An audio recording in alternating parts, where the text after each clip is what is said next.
Welcome to In Conversation with Brad Wendes. This week, I've got a super interesting guest. I've got Ed Ismail, who is a fantastic theatre person. He's a writer, and we're going to have some interesting conversations about what he's doing, what he's done, where he came from. So without further ado, I'm going to introduce Ed. So Ed, tell us a little bit about yourself. I'm an actor and a writer. I've been a professional actor for about 20 years. And yeah, I'm also a poet. And I recently became a fellow podcaster. Yeah, I've listened to some of your stuff. It's really cool. I like the colour actually that you use, the purple, which is the glow you've got on your head now. So trying to be a bit consistent. It's that Thanos vibe I'm going for. Yeah, you need your gauntlet and rings. So how did you get into podcasting? Let's start there. So last year I took a break from acting because it was the only thing in my life I felt I could take a break from. I was juggling a lot of things, and I was like, right, what of these things can I let go of? And I think it sort of the straw that broke the camel's back was I got a self-tape request, and as per usual, it's like, this casting, it's really really fun, really interesting. It needs to be done yesterday, so can you get on with it? And it's like fitting these things around your life. So luckily I work from home, so that's good. But I also care for my wife, who's been chronically ill for a very long time. She suffered with endometriosis, which, for those that aren't aware, it affects 1 in 10 women across the world. And we also have family members that we care for as well. So juggling a lot. So I was like, right, what can I let go of? I think acting might be the thing I need to take a break from. And it coincided with me also putting in some Invisalign to straighten my teeth. So that's not great for self-tapes either. So I had a meeting with my agent, and I was like, would love to take a break. And they're like, fine, yep, come back when you're ready. We support you. 2 weeks later, I got chucked. And I was like, great, that's good. I've got the space. But I'm incapable of not doing anything that's not creative. So I was like, I know, I'll start a podcast, which then took over my life. It really does. I'm trying to put out weekly videos at the moment and daily shorts. Oh my god! And yeah, I mean, it snowballs. And I've got to say, anyone who's interested in podcasting, this is a tip for you: just keep doing it, because in a little over 3 months, with now close to 100 videos put out, it does snowball. And I watch those viewers go up and up and up and up and up. Up to, I think I'm over 70 subscribers now. But congrats! But from nothing. I was quite proud of that. And yeah, the podcasting does take over your life. How do you find time to fit that in around your incredibly busy schedule? Well, I've taken a break from that as well. I stopped at Christmas because I thought I need Christmas off, and then actually at the minute it's I'm trying to get more people, and I will be interviewing your good self. I hope so. As a podcast exchange, but. Yeah, no, it really lit a fire under me, because chatting to people and about creativity, and so it's called Don't Think Act, and I wanted to speak to the other 99% of the people who are doing it that you don't know about. So I consume so many YouTube videos of famous people and talks, and I'm a big fan of Inside the Actors Studio and Actors on Actors. Yeah, I can watch those for hours. They're great. They've always got inspiration, but let's hear from people that are actually have a different set of problems. The people that only get 2 jobs a year, the people that only get 2 auditions a year, the people, what do they do for bread and butter? How do they juggle creativity with earning a wage and staying afloat? So I've been trying to interview as many people as possible. And ideally I'd like it to be basically a resource that people who are either new to the business or at any point in their life, or just need a refresh, or just to be reminded of the reason we start our creative journey, because it can get lost, I think. Yeah. Oh, absolutely. Those creative respite, or to move on to something different that's not stale, is really useful. Again, the reason I started this up, I wanted something to do, and I fortunately already had quite a lot of the kit from where I'd done some professional photography and jumped into that years ago. So the only things I really needed to get were the mics, and then we were good to go. Yeah. So let's jump back a little bit, because we're of a similar age, which means our ages begin with a 4. I think I'm a little bit older. I think you might be a tiny bit, which is good, because most people aren't. What started you off on your creative journey way back when? Oh, wow. So my mum was the head of the PTA, And every year they would have a fundraising pantomime, and one year I was thrust into the chorus. I was like 8 or 9. And then the following year I was requesting lines. I just caught the bug early, and I'm one of those sickly creatives. It's like, I knew what I wanted to do when I was a child. I did, and I think it was that was always fun. And then when it came to going to secondary school, that drama was a whole lesson. Like I'd have a whole lesson of doing drama, blew my mind, and that's why I think I got more serious about it. And I joined a local theatre group called Theatre Train. Yeah, they're a national chain, aren't they? Theatre Train, yeah. So Theatre Train was really eye-opening. So I joined the Saturday class. They have the you can do one of the. No, you can do all 3 options. Like they have singing, they have dance, and they have acting. I was only interested in acting, and funny enough, I still am. Yeah, I was very much an outsider. I remember I do remember my first day and seeing like the kind of over familiarity, the way people are with each other who are creative. I did that for a bit, and then there was like an advanced acting class that I could join on a Tuesday, which I don't know if I had to audition for or not, I can't remember. But I joined, and we were doing very different things compared to the Saturday class. I guess the Saturday class was probably more around like the GCSE level, but we were doing like mask work. We did all kinds of long form improvisations. And our director was great. He was Kevin Dowsey, who actually owns the company. Was if you were doing an improv, and naturally you'd feel like, oh well, I'm going to end the scene, so like, you might want to go out the door. And he was like, well, if this is real life, and you still haven't achieved your objective, then you go after that person. So we would, as a group, all follow someone else out, and then like the 2 people improvising, sometimes it'd end up on the street, sometimes it would end up wherever, like it would just keep going, it wouldn't end, because it's like this in real life, so when people go off stage, their life continues. They don't just go off stage. What happens to that character? So that was the sort of teaching we were doing, and I got given some really great opportunities to go and perform in different countries as well. So as a teenager, I went to Belgium, I went to Greece, I went to Ireland, and I went to Russia. Wow. So I got to see a bit of the world for a few days and collaborate with different people from different countries. And we would stay with the families of the people we were collaborating with. So it was really it was quite cultured from someone from Ilford as a teenager. So like an exchange program kind of thing. You'd stay with families out there. Yeah, theatre exchange essentially. And is that something that Theatre Train did, or something that you guys sorted out, or how's that work? That was organised. That was specifically for the Tuesday night acting class. There was only about 15 of us in the group, between 12 and 15 people, and it was all organised by Kevin, the director, and we would pay for flights, but everything else would be taken care of. So you cut your teeth on acting in Theatre Train, travelling around doing these kind of things. Yeah. A lot of people will grow up, for want of a better term. What made you want to continue that? Like, because some people just go out and go to, college, university, get a real job, and all that. But what made you want to carry on? I think at the time I used to explain it like, when I was about 18, I was like, yeah, I could get a job. I said, if I'm an actor, I could do 100 jobs. I could play 100 different people doing 100 different things. Which I didn't know was going to set me up from when I wanted to become professional. I'd have to have 100 jobs. Like I have about 4 or 5 at the moment, different things that I do. So yeah, I think it was escapism at the time. But I think that's more to do with sort of like the psychology of a young person. I don't know. I just got a buzz from it. I just liked being on stage. I liked working with people. I loved sort of like just having those great exchanges that you have, much like you do in a conversation. You know, it's just, there's a psychological aspect to it, isn't it? You're studying a character each time. You're working out, and I think when you're working out your character, you're working out bits of the world. Whenever I've created anything, particularly when I write, it's whether it's poetry or whether it's a short film or a short play, it's me just trying to process the world, trying to understand it a bit better.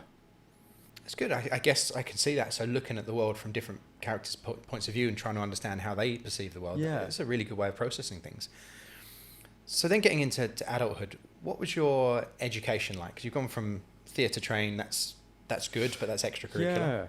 Yeah. I went to college, went to Ep014 College. I did a BTEC and National Diploma.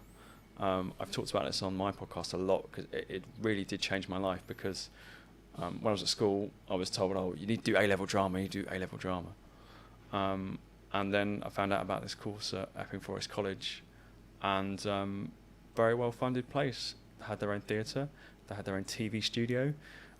I learnt what to do backstage and behind the camera back then in between the years of 1997 and 99, children. To do sound for theatre, it was cut and splice reel. Yep. So I learned how to do that.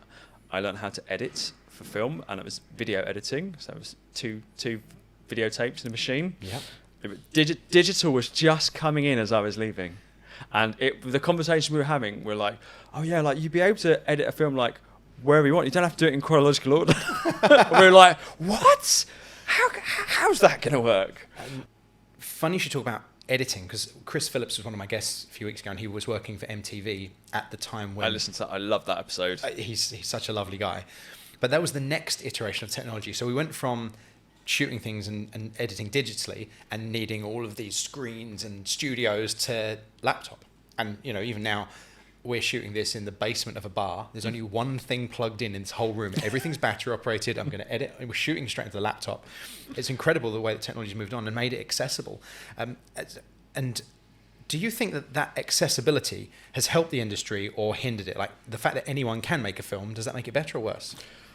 I think it's both. Yeah, I was in a casting. I was with a casting director, John Simpson, and I was in a workshop with him years ago, around 2011, and he was talking about how things like YouTube had evolved and how like you can get a top of the range camera for like a couple of grand, or maybe it was £1,500 at that time, and he was saying how like things are going to change, like more filmmakers are going to emerge. He said, but the quality is going to differ. And he said because of online, he was saying like it costs 5p to upload something, whereas if you wanted to make a film and distribute it before that time, it's a bit more money than 5p. It's a little bit more,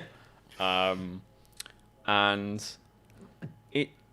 it's interesting. I think streaming has changed so much. And YouTube has changed so much, but I don't know. Like I think it's good that it's unlocked people's creativity. Like it's given them the freedom, the fact that you can shoot something on your phone now, and you can edit it on your phone, and you can do all sorts of crazy things. I think it is a positive thing.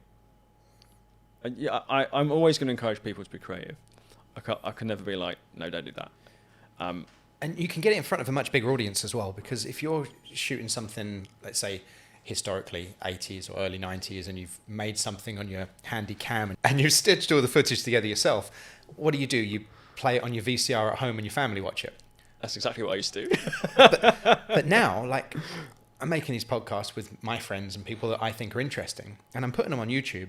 I'm like, wow, that's got 7,000 views. That's got 4,000. Who are these several thousand people that are watching? And that's the reach is interesting, isn't it? Because I do that with my podcast. I'm interested to see like who's listening in what countries, and it's like I've got people listening in India and Eritrea, and I'm like, that's mental. Like again, like 20 years ago. Or 30 years ago, the idea of making something and having any reach other than just maybe your local community centre, would have been, you know, you just think, oh, well, who's gonna come for that? Who's gonna be interested in that sort of thing?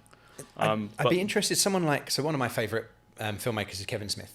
I'm a big Kevin Smith fan. So I really enjoy his story and looking at like how he made Clerks and how he phoned the bank and pretended to be his own boss to try and get a bigger credit limit, and so he could make this film. And it was like, we've got to shoot on black and white because that's what we're going to afford. So they made Clerks with his friends in the place he worked, and Like every weekend for a year. Yeah. And if it wasn't successful, then you know what? He just had a load of credit card debt. Unfortunately, he did do the circuit and sold it, and it went on. I don't know that it would be as easy. Not that it was easy, not at all. It was a very hard thing, and he worked hard, and it was a great film. But I don't know that that is a method that people could use so much anymore, because everything's so saturated. I feel like that would now be a YouTube series. Mm-hmm. That's probably what he'd do, shot on people's phones, and then they get more kit as they go. Like, it might be a bunch of skits rather than a movie. Like that fixation on we have to make a movie. I don't think young people have that so much anymore. It's much more short form. Do you think that because of the sort of the general attention span? I heard some stats recently about Netflix and some of the supposedly some of the reasons that they will cancel a series, and apparently people are deciding whether they continue watching something that they're watching for the first time within 6 seconds. Wow.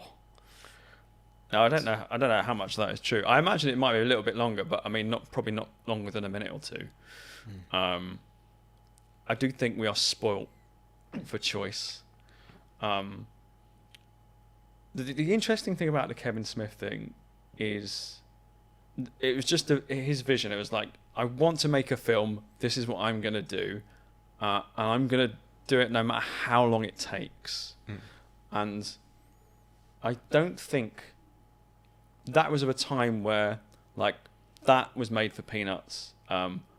Robert Rodriguez's El Mariachi was made for $7,000, I think, $7,000 with a steady cam held together with gaffer tape. Right.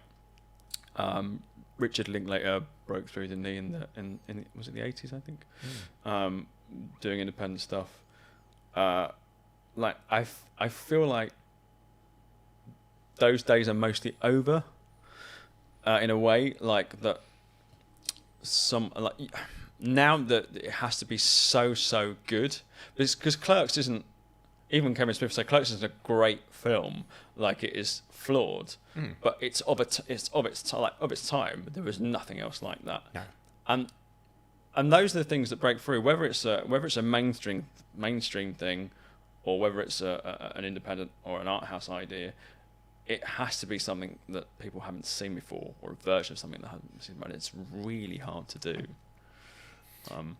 This is why I feel like mainstream has hit a wall of now just going into sequels and franchises and. So, hot take, and this is something I think a lot about, because I'm looking at the movie industry and I'm looking at like creativity, and you're right, we are absolutely sport for choice, and we've spoken about like, has Netflix killed the shared experience, the water cooler talk? Because when we were in school, you'd watch something on TV because there were 4 channels. You go into school the next day and say to your friends, "Hey, did you see that thing last night?" And you chat about it. Whereas now, we're not watching the same thing because. And if you missed it, you missed it. Yeah. There's no way of going back and watching that episode. Jumping over the sofa because it's starting, and all of that. It doesn't happen anymore. Yeah. You can pause it. You can pause it. Yeah.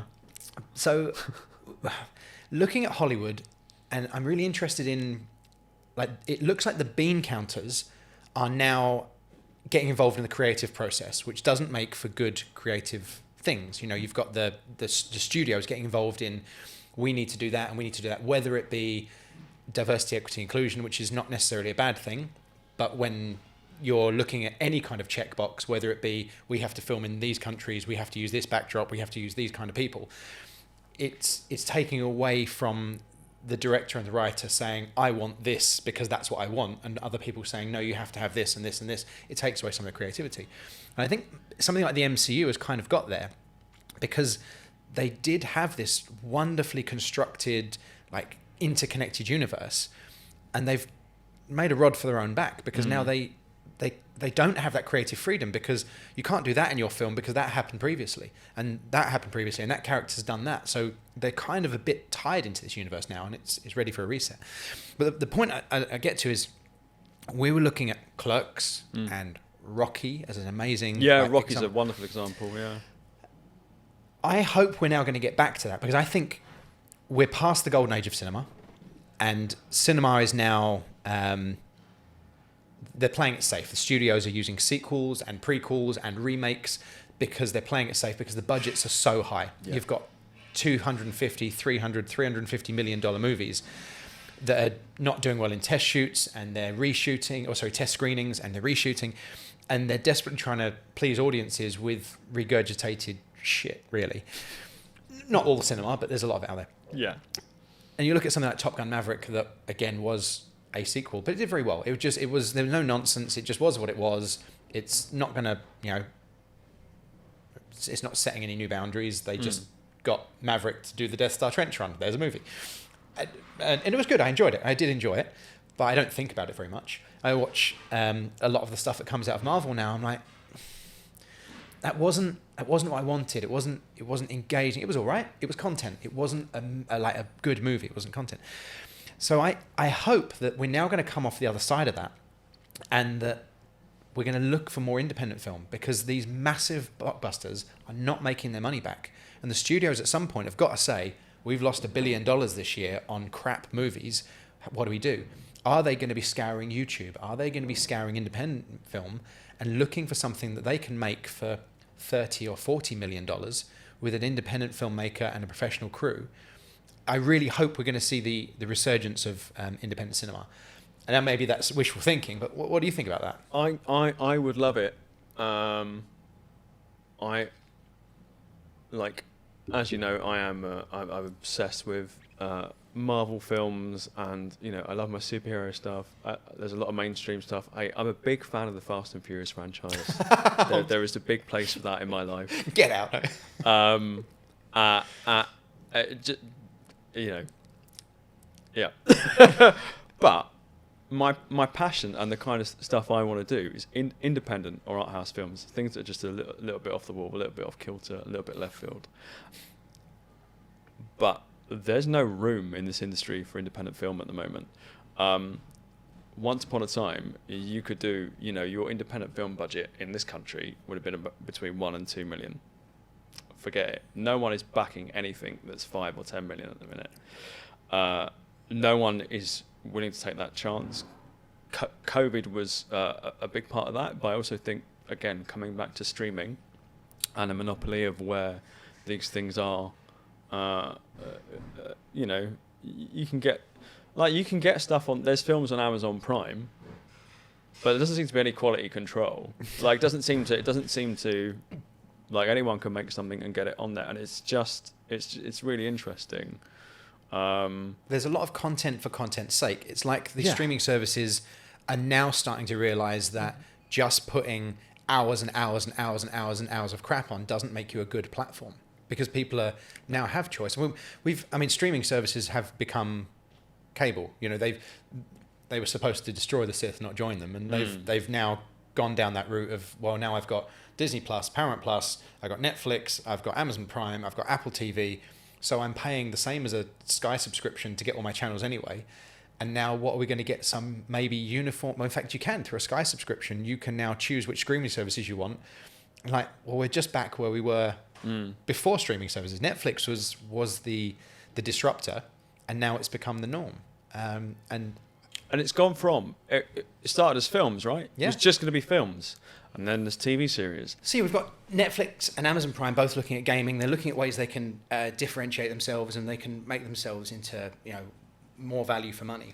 And I think, like you say, that we're sport for choice. We've not got that shared experience. People aren't watching the same things. And something I heard in an interview, I really need to look at who it was, but there was a producer who was talking about having made this thriller series, and they were told by the studio that it wasn't second screen enough. That's the conversation we had with Jake, because it's assumed that people are going to be on their phones while watching, so it can't be that complicated. So are we dumbing down content because they know people aren't going to be watching it? Why not make better and more engaging content? Yeah, it's also a business model that can't... There's just no way it can continue. It might be around another 10, maybe 15 years, but their budgets for films, they're ploughing $200-300 million into, I don't know, a film with like Ryan Gosling or Kevin Hart or The Rock or whoever, and it's like, but if you've already got my subscription fee, that's, the idea is to generate more and more people. And I think Disney last year recorded that they lost what was the figure? It was millions. They lost millions of subscribers. I can't remember how many. Yeah, Netflix are losing subscribers. Netflix are still quite strong, but they're like the OG. But Disney are losing subscribers. It's not making the money it was. I think Disney possibly was given a false sense of security by the pandemic. The fact that Disney Plus launched in kind of spring 2020, then everyone's at home watching Disney Plus. They maybe overestimated the market because there's a finite number of people, and populations are growing, but does everyone want Disney Plus? Yeah, and I stopped my Netflix subscription this year and it was weird. In first time in 10 years, it was a bit like, you know, that episode of Friends when they have free porn, and they're scared to turn off the TV because it's like, well, what if we, and they turn it off and they're like, oh, actually, it's kind of nice. And that's how I feel about Netflix. It's like, yeah, it's all right, actually. It's all right not sitting down for an hour choosing what you want to watch because you're completely spoilt for choice. And yeah, it's fine. I don't mean to hate on these things, but it does. The more, like, as I was saying, like, it was film and now it's like it's TV. It's all these things. It's like stay in your home. Don't go to that comedy gig. Watch it in your own home. Watch it live on Netflix. Yeah. Don't go and experience live music. You can watch it at home on your big screen TV. It's like we stayed at home for 2 years. Yeah. It wasn't fun. No, it was not. And on that, I read an article recently, and I don't know whether it's a distinctly United States thing or whether it's going to come over here, but that people are looking for more experiences now. They're not looking for boring and stale, and there's been a resurgence in some parts of the United States of bookshops. But not a bookshop that's like some shelves of books, bookshops that are interesting buildings and places that you can sit and read and have an experience, or themed restaurants and themed places where you can go and have an experience and not just go somewhere and buy something. Because if you want to buy something, you go on Amazon. And that's a sad truth. If you want, and I'm the worst offender for this. If I'm like, oh, I need that thing, Amazon, it will be delivered tomorrow or sometimes even today. Yeah. Whereas if I want to go somewhere and have an experience, and I'm going to want to go there because it's cool and quirky and we can take photos of it and we can experience this thing together. And there seems to be a resurgence, again, according to this article, that people want experiences rather than to simply consume. And I really hope that that's going to come out, because we did spend, a long time locked up indoors.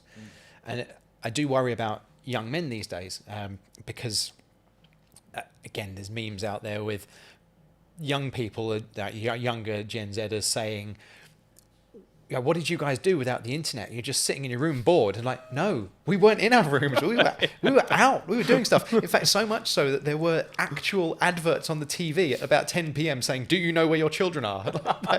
This is a thing. Because we were just out doing stuff. And I talk about it a lot. We do a lot of youth work and a lot of outreach work.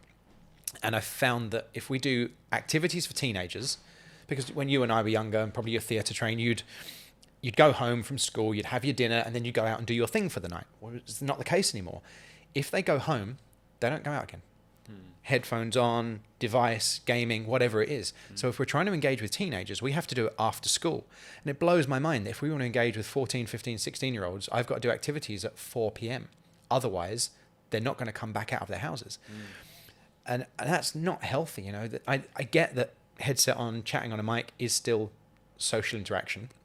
But it's not sitting in a field all night watching the stars with your friends, and that makes you feel very old. No, I mean, it's, I find, having for a while now, for a long time, I tend to be one of the oldest people in my workplace.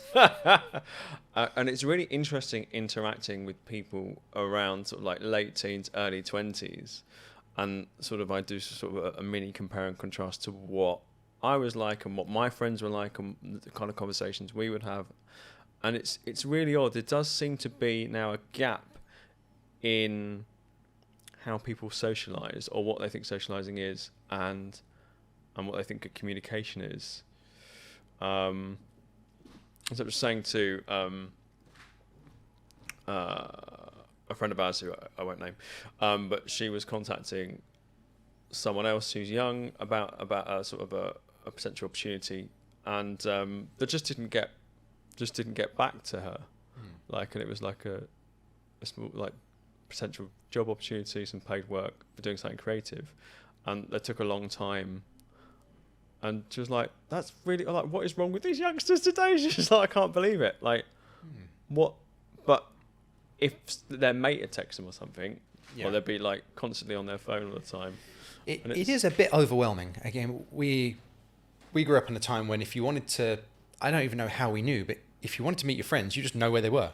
You would go out and you'd go to the place where they would be. You'd agree a time and place, and if they weren't there, then you just go home. Yeah, or you'd go and knock on their front door. I mean, what kind of psychopath goes and knocks on someone's front door these days? Or you'd run and find the nearest phone box. Yeah. And I know this makes us, for anyone who's younger, this makes us sound 100 years old, but this is how we operated. Yeah. And then you kind of get into, we had mobile phones. I was sort of later teens by the time we had mobile phones, and you could text, but a text was, how many characters was it? It was like a 200 characters, 100 characters, or... It wasn't... I feel like it was 60 when it was first... really short. Like it was SMS, short message service. Yeah. And you could phone someone. Your phone could only store 10 text messages. And you know that was created for people with hearing impairment. That was the reason texting was invented. Wow. It snowballed, didn't it? And I find it overwhelming sometimes to look at my phone and see all of the notifications. And I get frustrated sometimes. There's someone I'm dealing with on a creative project at the moment. And this person has sent me messages on Facebook Messenger, and then has continued the conversation via WhatsApp, and has then started sending me voice notes on Instagram. I'm like, come on, like, can we just keep some level of consistency? Yeah. And I find that quite difficult, and I do find it sometimes overwhelming. So I can understand people not replying to some messages and screening some, and I know that I'll look at something and think, I'll get back to that person, and they won't remember to the next day. Because it is overwhelming, and I am very busy, and I've got emails and texts and things coming in all day from all different directions. But you're right, with a young person looking for opportunity, you kind of you've got to see through the noise, I guess. Yeah, it is overwhelming. I mean, I took Facebook off my phone. I hardly go on Facebook anymore, and I also took off notifications from the socials like Instagram and Twitter. Because it's just going to ping all day, and I'm not saying I'm that popular or anything, but like for now, Instagram and Twitter just send you notifications for someone taking a shit somewhere, who you don't even follow. So I just now check in a couple of times a day, and so you don't feel that pressure of the thing about people having access to you at all times it's really overwhelming. Yeah. And even with family sometimes you just think, right, and even how intrusive it is to see when someone's read something. Yeah, I hate that. Yeah. I cannot stand that. Because then they're like, well, why haven't they replied? He's read it. Why hasn't he replied? He's looked at his phone. Yeah. I can see this person's online. It's a different world to when we grew up. Because if you went out, you were out. No one knew where you were. Yeah. So a friend of mine did something that I don't have the willpower to do, but I think is a good idea. He deleted every social app, everything that pings notifications from his phone. His phone is calls and texts and internet if he needs it. That's it. And apps that he might need for various things, banking apps and what have you. But there's no social communication on his phone. All of that is on his iPad. Because to use the iPad is a conscious effort. He has to get it out of his bag or go somewhere where there's Wi-Fi or tether to his phone. So it's a conscious effort to check in on those things. Therefore, they're not distracting his day. And that's a really good idea, but I don't have the willpower to do that at the moment. I think it's something that would be worth doing, that kind of digital detox. And if you go out, you go out. I used to like going on a motorbike because I would never have a phone on the... I know people do, but screw that. It's in my pocket, and I got a headset with... So if someone phoned me, they could speak to me on a noise-cancelling mic. I could listen to music. I can have direction turn by turn. But I don't get notifications for anything. I'm just out for the day, and I might be out all day. And I really enjoyed that break because running my own business, I don't have the willpower to, when my phone beeps, I look at it. And I'll look at it, and I'll see that I've got a load of other notifications, and I end up getting distracted by something else, put my phone away, and then remember why I got out in the first place and get out again. Yeah. And that's on me, But all of these apps, like you said there, you get notification when someone that you've never met has posted something for the first time. Yeah. I don't care. They're just... All of these apps are just trying to get you to have screen time, to be looking at adverts for longer than... And they create these addictive things. And yeah, I spend far more time staring at my phone. I pay attention to my my screen time now. So I look at my screen time reports, and I'm proud of myself when it's gone down, and I'm kicking myself when it's gone up. And I tell myself it's because I'm doing work and I'm running the business and I do a lot of my emailing and a lot of the work socials from it. But I know it's not. I'll find myself doom scrolling for 20 minutes. Yeah. Me and my wife say, we used to say, I fell down a hole. Yeah. So it'll be a hole of, and it's nothing positive usually. It's always like, I'm terrible for reading comments about things or because I'm like you, I'm interested in people, and I'm interested in opinions, and I'm not so arrogant that I won't listen to opinions that are different to mine. I love to hear a different take on something, because I think that's also the other thing where we've moved into in life is sort of like the death of conversation, the death of debate, and being able to have a rational argument about something. And an argument doesn't mean we have to be shouting at each other, but let's have a disagreement. Let's see different points of view, and then let's find the answer together. That's why I like to argue with people. I'd like to argue with people. No, but I mean that's how I see it. It Yeah. should be you're finding the answers together. Yeah. It's what they say about the truth, isn't it? There's your version, there's my version, and the truth is somewhere in the middle. But then you just go, oh no, this is just another dickhead troll who's just saying horrible things just to get attention. And what am I doing? I'm giving that. Yeah. I'm giving that person attention. Yeah, I'm complaining about it, and I'm going on to the next one and the next one. Yeah. And it's, hate clicks are a thing. Watching a video because you disagree with it, and then commenting, and all that's doing is feeding.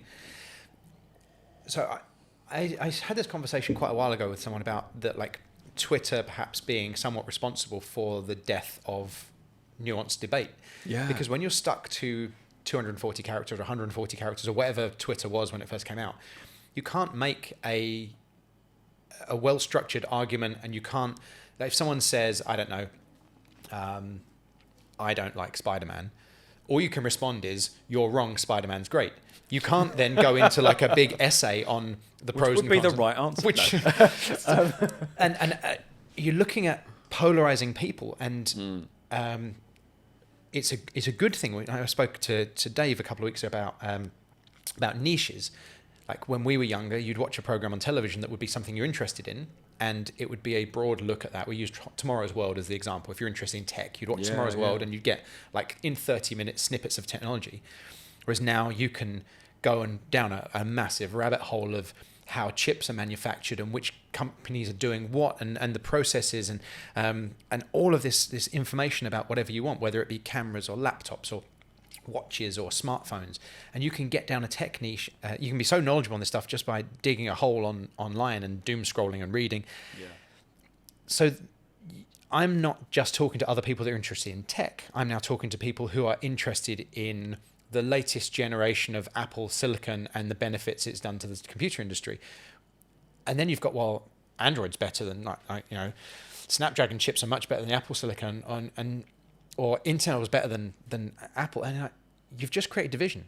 All of these people that are interested in tech are now into like Mac and PC, gamers, and that's not good. And you're fighting for your tribe. And we've talked a lot about tribes. Like you got involved in drama, and you mentioned that there's the cool kids, and you were then included in something, and you felt a love for it, and you've gone and had all these amazing adventures that were only available to you by being the drama kid. Now you've got people that are trying to find their tribe and trying to find their identity in these tiny, tiny little niches. And if you've got someone who doesn't belong, and I kind of alluded to this over the last couple of weeks, I worry about the kid who doesn't find his thing. And the worst case of that is like the incel culture, where the people who find their tribe with other people who feel like they don't belong. And that's when you end up with horrendous tragedies, like people that go into schools with firearms and do things like that because they feel like that's their way of getting noticed, or that's their way of achieving what it is that they want to achieve. And I struggle to try and make people feel included, and make people feel like there's something for them, they belong. And I believe that everyone has something. I believe that everyone has something that's their thing. They've just got to find it. And now with the economy being as it is, young people don't have access to as many activities. They do, but they cost money. And you end up with kids just sitting at home on their games and not having those social interactions, and then maybe having that as a reflection of their self-worth, that they're seeing everyone else's highlights reel on social media, like this person's traveling and this person's got this body and this person's doing this and this person's got a girlfriend, and I'm just sitting here in my pants playing Call of Duty. And I don't know how we make people feel that self-worth and how people can have valuable experiences. And that's kind of my personal mission at the moment, is to try and get people access to, whether it be filmmaking, podcasting, parkour, gymnastics, anything they can do. Whoa, that was a lot. That was Yeah. great. But the internet is no place for a debate. No, it's not. Because, a third tweet in and your mum, that's all you're going to hear. So it's just not, it's not the place to have conversations. And I've seen people engage on, like, even on Facebook and friends of mine talking about certain things, which are sort of like hot topics. And I just said, like, I think this, but actually I don't really want to get into this because this isn't the place. And looking at what you were saying about sort of people that may feel left behind or isolated, and unfortunately the internet is where they find some kind of connection, but we have to do better with the children of the future to show that real connection is in person. This is a real connection. Like having this chat and being occupying the same air. Like, it's really important. And like, I don't know, man. Like, when you're young, you never had a better time than just like going out with your friends. No. And just, even if it's just we just went to the park for the day, but like something funny happened, or someone fell over, or you met someone that you wouldn't normally meet. And in being a creative, I have to do a lot of networking, and I've grown to love it because I love meeting people. And I think I mentioned this earlier. Like, I'm relatively good at reading people, and I know within a few minutes if like you're my kind of person, and I'm just gonna latch onto you for that evening or whatever, and just and just like, so I met someone new the other night. She was the best friend of a friend. And she was just awesome. And I was just like, God, I'm so glad I've met this person. Like, I might not even see her again, but I spent an hour with them and just like drank wine and talked about Denzel Washington, and silly things that happen in life. And it was just great. And it's just that's real connection. Makes you feel part of the world. And I know it's really hard for some people. Some people are in horrible situations in which, like, there are people during lockdown, for example, who have all kinds of accessibility issues that couldn't leave their own home, didn't have gardens to go outside, they didn't experience air, like proper fresh air, the whole time. Like, it's hard for people with mobility issues or really severe health problems to feel like they're part of the world. So, like, my wife, who's chronically ill, she hasn't worked in 12 or 13 years, and lockdown was great for her because suddenly all these things were happening online and on Zoom. So luckily she's not turned into an incel and she doesn't want to kill anyone, but she's found her communities and pockets of people who are in similar situations, and that has been a positive thing for her. But it has also made it's difficult. It can be difficult for her to go outside because the world is a bit scarier. And she is someone that is very obsessed with like what is going on in the world, current events, war, famine, and all that stuff is like, she's rammed down our throat 24/7. Yeah, and she's the most empathetic person you'll ever meet. She's John Coffey from the Green Mile. She feels everything so intensely, and that's why she's the greatest human being. But it's then hard to be part of that world because it's scary outside, and it is scary outside. Yeah. Oh, absolutely. I try and stay away from the news, and I feel like an idiot saying that because I don't think it's healthy to not know what's going on. But sometimes with sort of how I sort of like try and manage my mental health is not to be overwhelmed with all the things you have no control over. Yeah. I've got no control over all these horrible wars that are going on. I've got no control over knife crime. I've got no control over, I don't know, British politics. I mean, British politics doesn't have control over British politics. But it can be a bit like, oh, can't we all just get along? And it's just, it can be too much. Yeah, it is overwhelming because we've got access now to everything. There are people in war zones with cell phones putting things online, and we're seeing raw, unedited things from inside protests, inside violence, inside things that we would never normally see because it'd be filtered by the BBC. Yeah. And there's good and bad to that. And you have to be aware that everyone's got an agenda. And what I try to do, because I do like to stay abreast of things, whether it's healthy or not. I'm interested in what's going on in the Middle East. I'm interested in British politics. I'm interested in all these things. But you have to watch and read so much to try and get some idea of what's really going on. So I watch incredibly right-wing news channels, and then I'll watch incredibly left-wing news channels, and I'll watch some stuff in the middle. And I might watch 3 or 4 videos on the same subject and just try and hear what they're picking out to try and get an idea of what I think is really going on. And as you alluded to earlier, there's yours, mine, and the truth. And it's very, very difficult. And when people are talking, I'll use the Middle East at the moment because it's a hot topic. You couldn't, in a Twitter post, solve peace in the Middle East. It's not as easy as that. It's not they're bad, they're good. There are people who are doing bad things, and there are innocent people who are suffering. But that doesn't mean to say that that's bad, that's good, and there's a line in the middle. And it's very, very hard because people do take sides. It's their tribe. Yeah. And the same with politics. There are people who are, I'm red till I die, I'm blue till I die. Well, actually, you run a business in that industry, and blue's not so great for that at the moment. So maybe this election, because red are saying something that's going to help your family, you should go, I'm never going to vote for them. But why? It's not a football team. You don't need to support them. What you need to do is look at your circumstances, look at your life, and look at what's going to be beneficial to you, and vote for the things you care about. Yeah. And it doesn't matter if that guy, I don't know, once kicked a kitten. If his policies are going to benefit your family, then that's what you've got to look at. And it's hard to not get people into that tribal mentality or that footballification of politics and political issues. But who's got time to sit there and watch 10 news channels to try and get the truth out of them? It's true. Yeah, and I'm very distrusting of the media. I've been for a long time. I'm very, very cynical about politics. I've kind of given up on politics. I go through the motions. I still go and vote. I don't believe in it.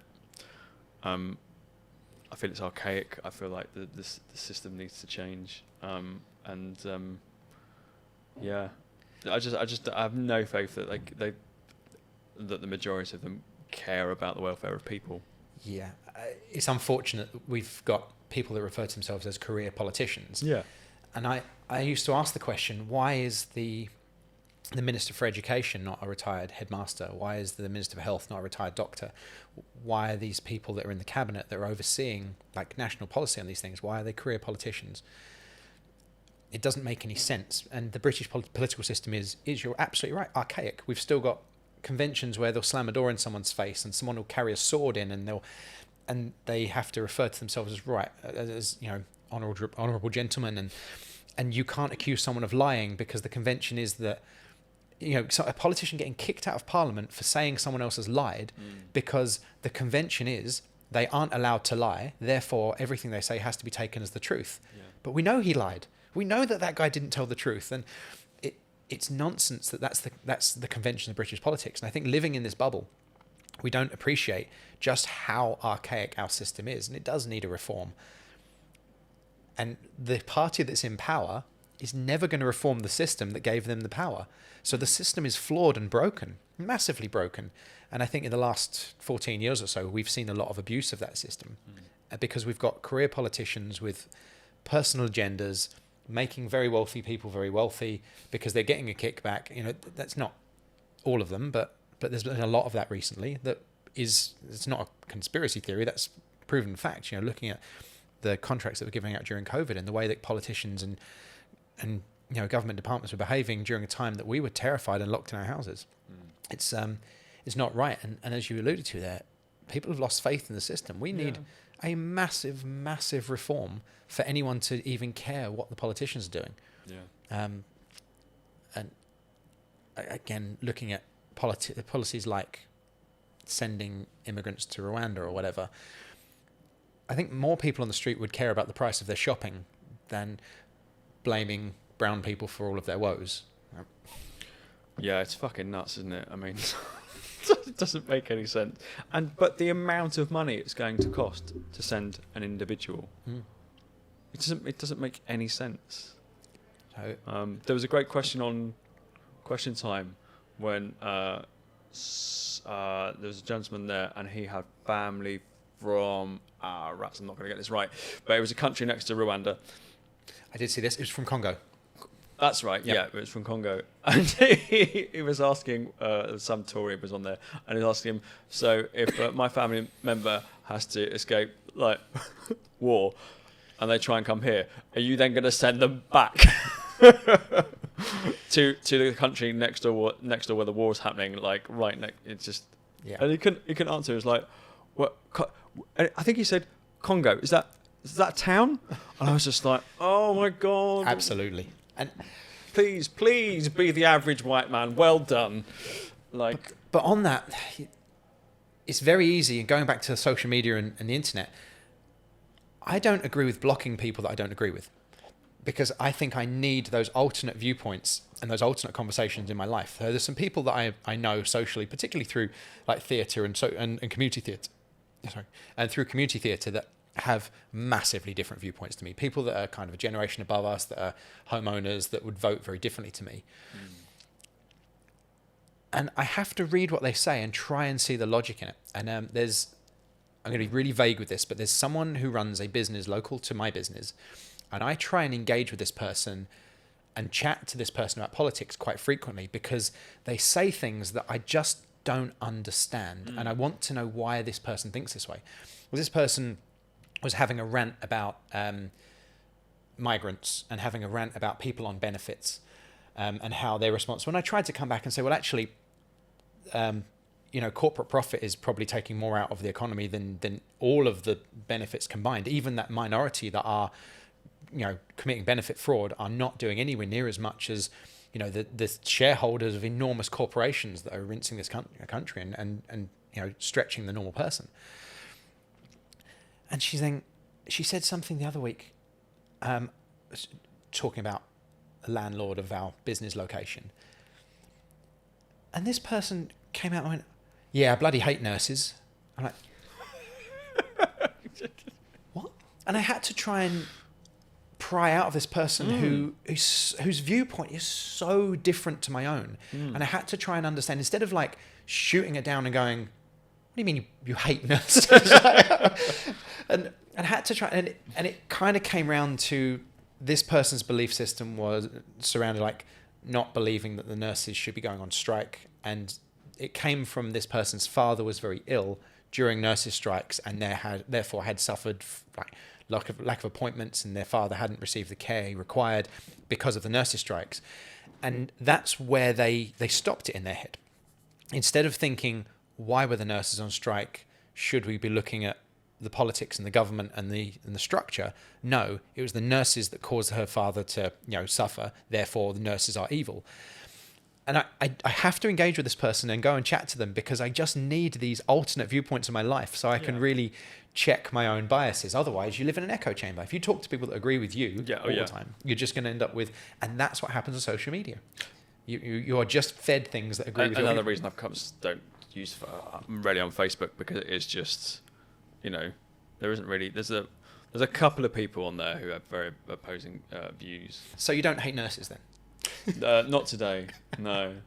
And I think it's just understanding, like sometimes, especially sometimes if you're in a situation, having been in customer service since I was like 13 or 14, always customer facing roles, I've very much got used to a lot of people coming with their expectations of something, and those expectations aren't met, and then suddenly you either work for a terrible company or they want to see the manager, and I always think, well, I've got a boss, and they've got a boss, and they've got a boss, and so on. And everyone has got different rules depending on who you're speaking to, but as long as I've got a boss, I've got to follow their rules, and so on and so on. With the whole things, like when I hear people complaining about Well, I hear people want to be like, oh yeah, it'll be better once the NHS is private, and I'm like, do you not? I try and again, you don't want to be like, what the fuck are you talking about? But you do want to. I try and to tell people that. Did you realise like the reason there are long waiting lists and things are sort of seen as bad, even though we're still very, very lucky to have a national health service that is still mostly free.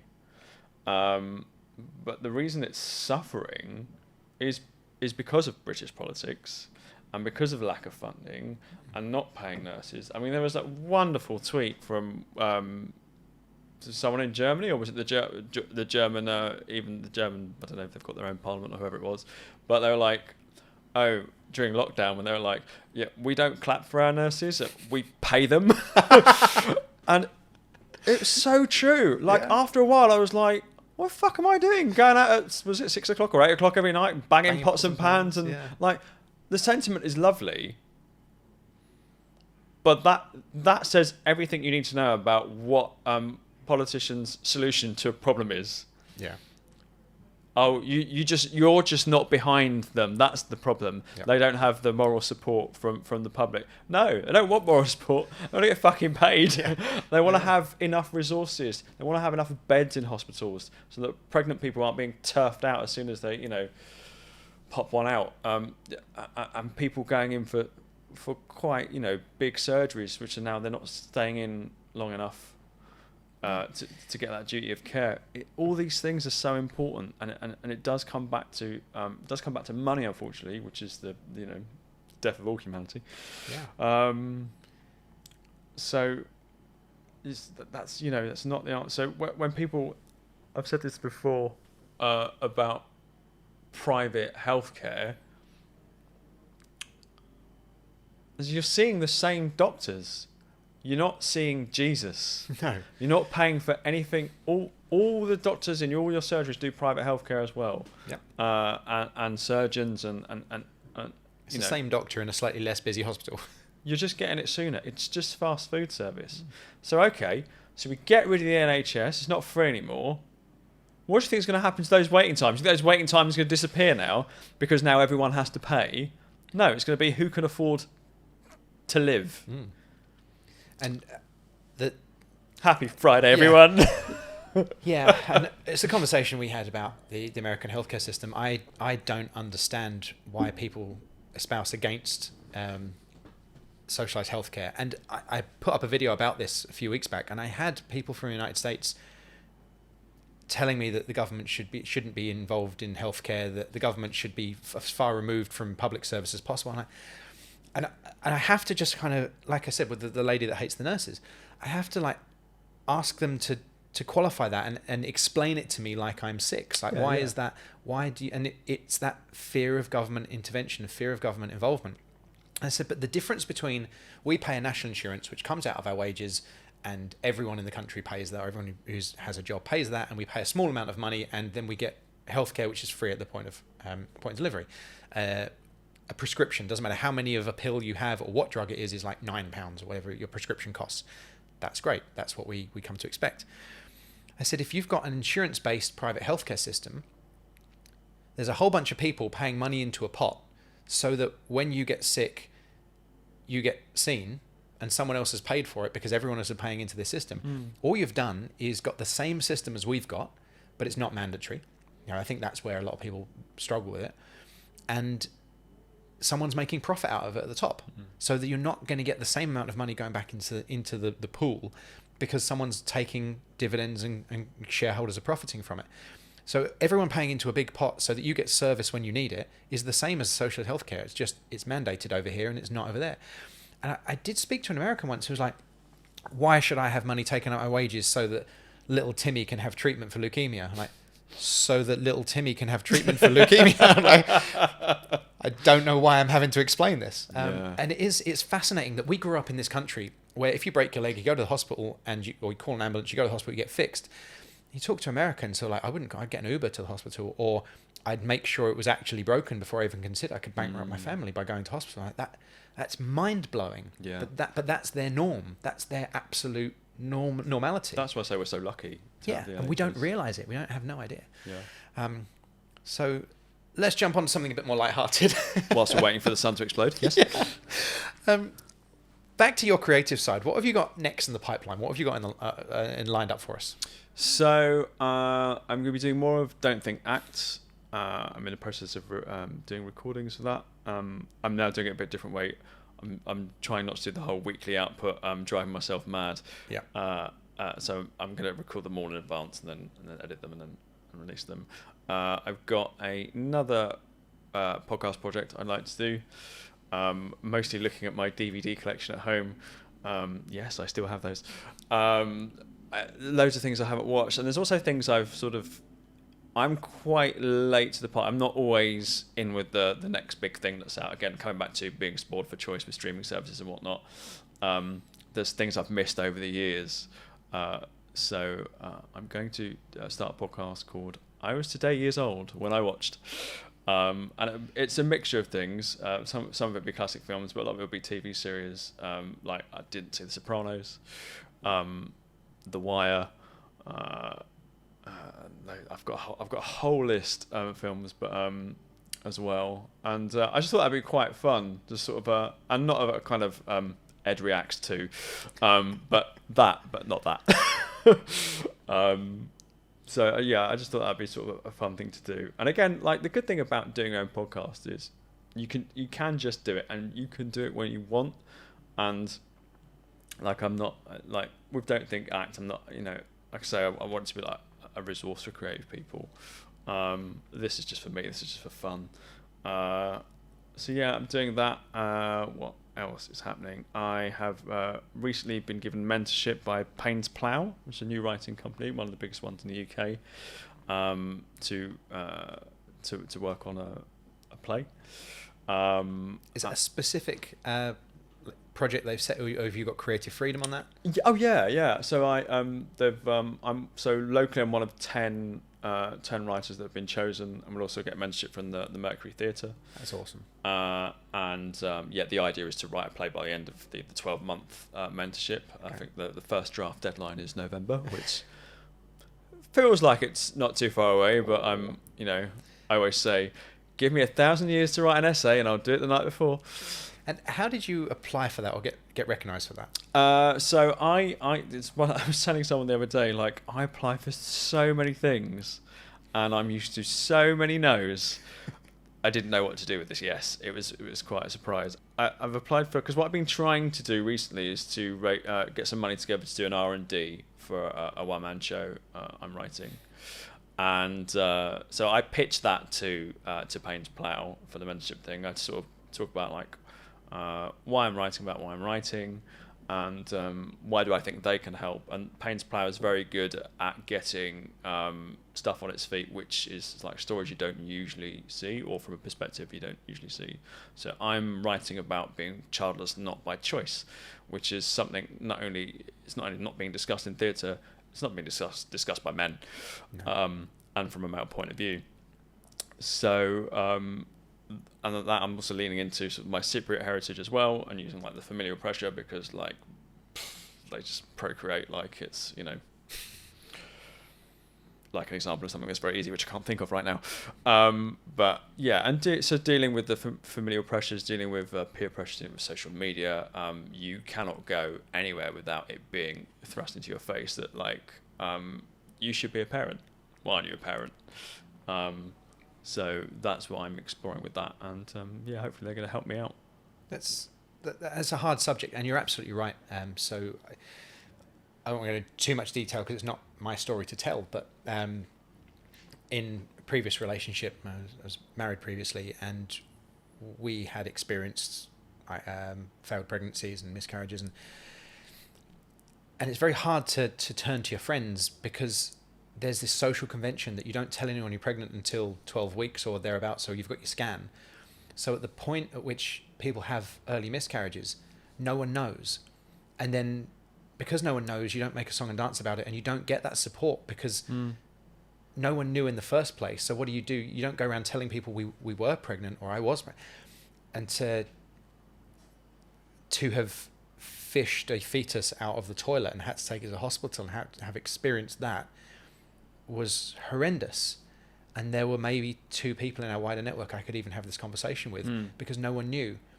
And it wasn't, again, my story to tell at the time because I was having to look after my wife and make sure she was okay and dealing with my own feelings. So it is something people should talk about more. It absolutely is. And it's wonderful to see more women talking about their experiences with struggling to conceive and struggling with that side of things. And not to be like, hey, I'm a straight white guy, woe is me, but talking about guys and how they feel about that, because we haven't got the biology, it's not happening in our bodies. Exactly. But the emotion's still there and the feelings are still there and that loss is still there. So I think that's an incredible topic to tackle, and I think that's something that needs to be spoken about a lot more. Yeah, I mean, I think it's... I remember when Catherine Ryan started her podcast, her first episode was about her miscarriage, and I was really pleased. She was really leaning into the fact that all this old thing about, oh, you shouldn't tell anyone you're pregnant until 3 months, like it's all surrounded in like shame, like and if you can't have a baby, there's sort of shame around it, and that's why women can't talk about it, because biologically it's what they're supposedly built to do, right? That's what everyone should be doing. And I think also what's not discussed is that this idea that you can just have a baby, that it can just happen, and it's not that straightforward. A lot of people suffer with failed pregnancies in a variety of ways, yeah,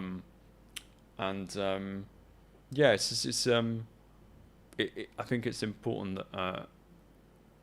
To have the male perspective as well, from the point of view of like it is really hard. Also, having lived with someone, having been married to someone who is in chronic pain all the time, being in a situation where you're absolutely powerless, like there's nothing you can do. It doesn't matter how much you love that person, you can't make them better.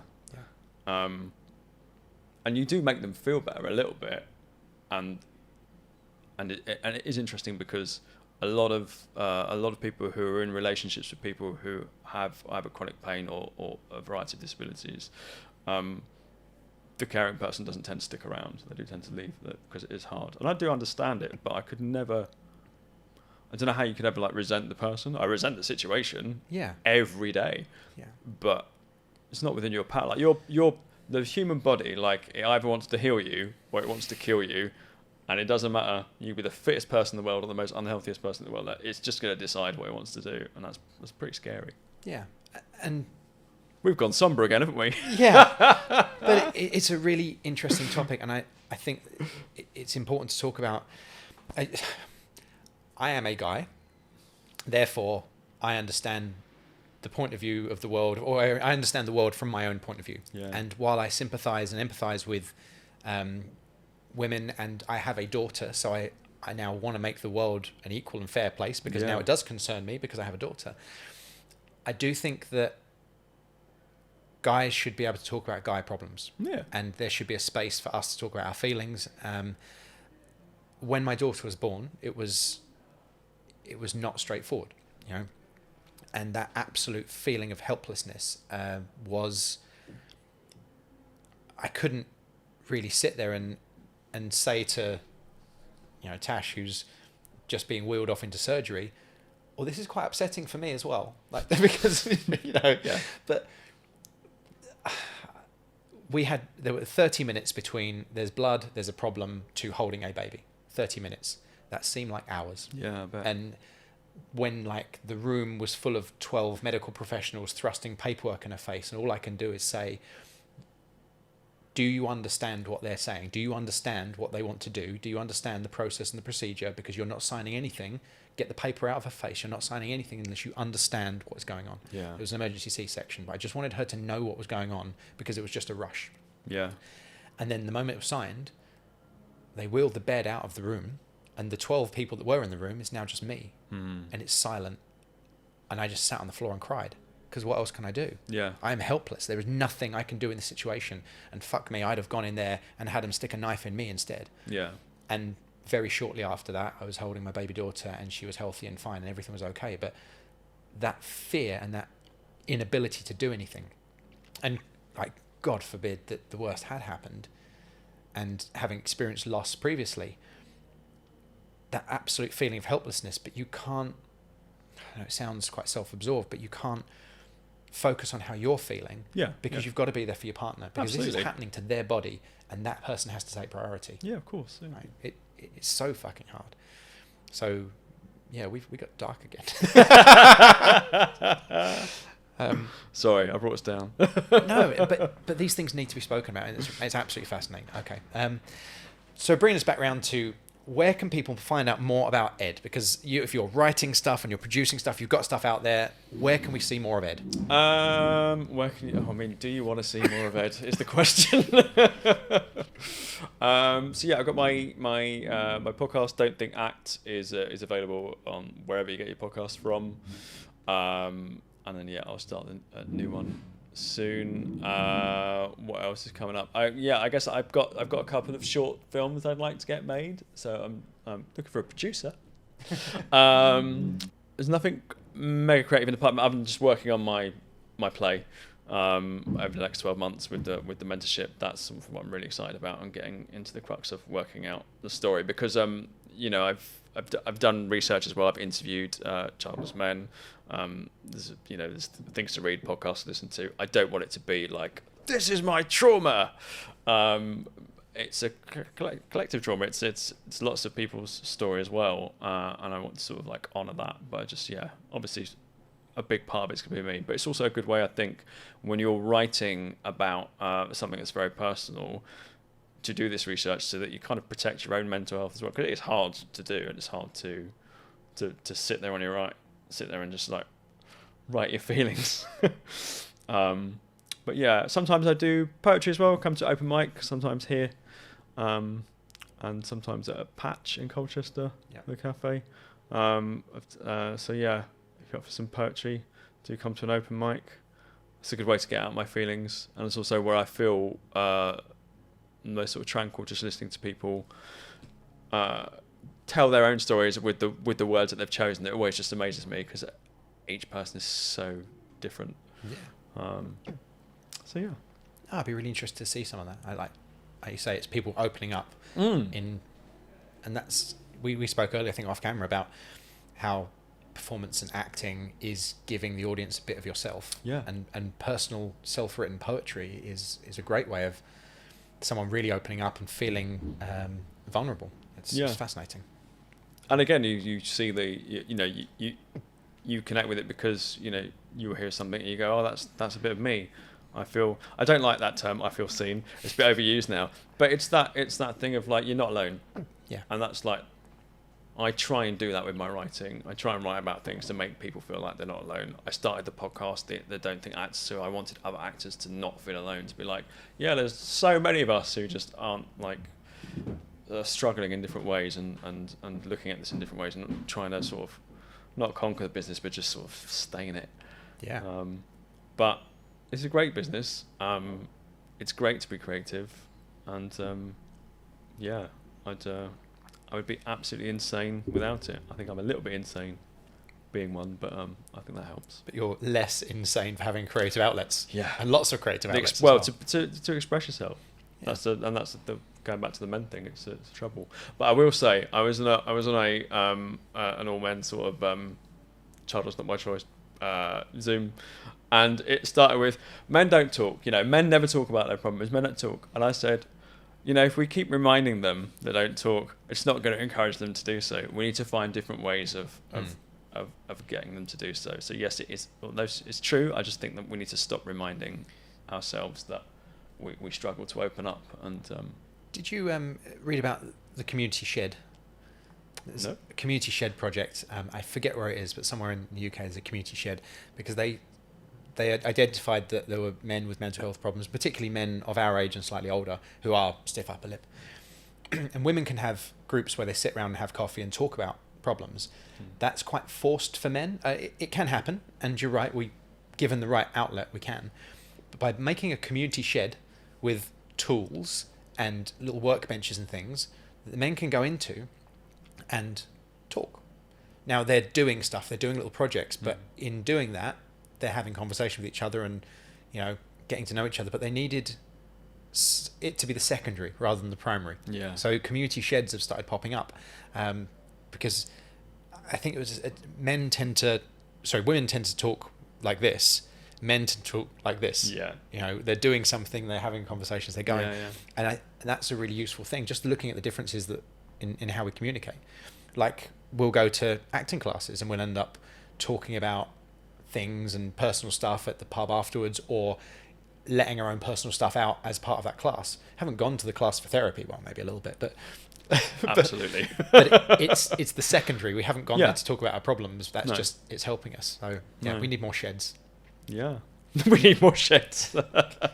That's the name of your episode. Yeah, we need more sheds. All right. Well, thank you so much, Ed. Like, a really, really interesting conversation. We've done a lot today. We have. Yeah. It's been deep. We need to go have some coffee and cake now. Absolutely. Thank you so much. This has been a blast. Great. All right. Thanks. See you soon. Cheers.